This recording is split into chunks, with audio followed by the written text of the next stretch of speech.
Metal Jackie with the one and only Munky from Korn. Hi. How are you? Good to see you. Good to be seen. Nice to see you too. Nice to see you. I'm happy to get a chance to see you guys play. I mean, Korn, year after year, continues to put on a fucking unbelievable live show. And I wonder, for like a festival performance like this, as opposed to like a headline show, how do you pace yourself, in terms of, preparing to go on stage? Well, it's first you got to stay out of the heat for a little bit, stay hydrated, and I think watching the other bands really helps, like, the energy and keeps you motivated throughout the day because you get excited watching your friends, and like Stained is on stage right now, and you guys have toured a ton with them. I know, and just hearing them, it just like gets me pumped, like. And Korn's also been a part of putting together festivals like the Family Values. What do you think it is that makes it so great about bringing bands together like that?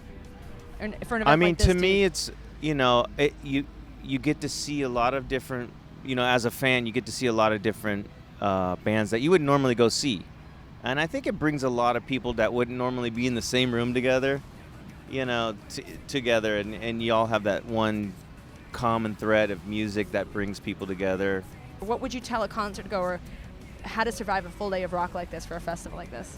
The same goes for me. Stay hydrated, bring some sunscreen, and bring lots of beer money. It's good advice. It's the first one. Nobody brought up beer money today. That's a good one. And let's talk about the latest record. Obviously, the Paradigm Shift out in stores now. Tell us a little bit about what it was like, sort of getting back to your roots on this record. It was a lot of fun. I mean, because we had come back to the band and getting back in the studio with him, and we had to keep it quiet. We had to just, our managers, them. Mm-hmm. Our managers didn't want us to tell anybody because, we didn't know it'd been so long. And you don't know how it's going to go. We didn't know how it was going to go. So after the first day, we're like, oh, this is amazing. Second day, we were, I was calling the guys at the management company saying, hey, this is going to work. And so we just had tons of fun. We didn't have any time restraints. And a lot of time record labels put time restraint on you. And it can be stressful, but we didn't have that. So yeah, I mean, I got to imagine that's a whole nother level of stress in addition to being back in the band with a member who'd been gone for a while. So. Yeah, it was. So there was, we tried to just go in and relax and have fun and write some good songs, and that's what we did. So.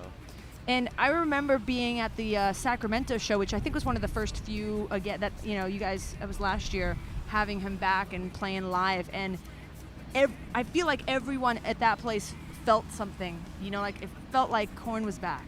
Yeah. You know, is that what you guys feel like? It definitely was, I always compare it to like, an animal, like a three-legged dog.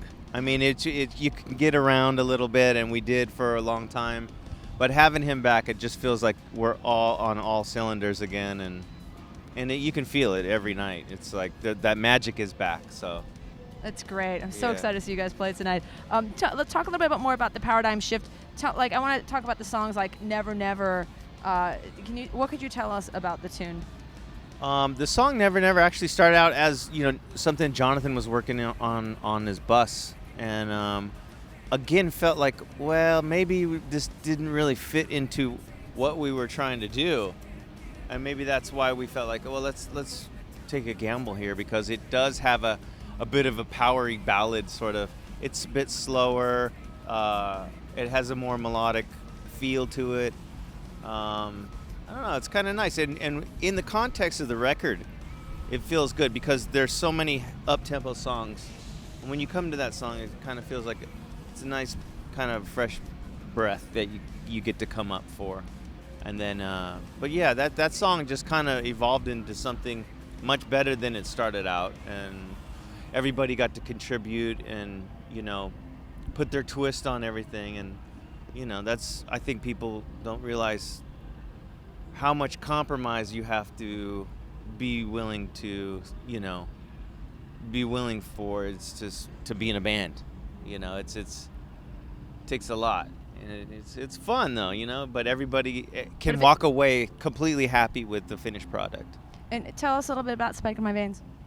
Spike in My Veins was another song that Jonathan started in. I think he was in Holland. We were on tour in Holland, and he wrote it he started writing with a couple of guys from the last record, Noisia. There are some DJs out of the Netherlands, and that idea evolved into a whole other monster.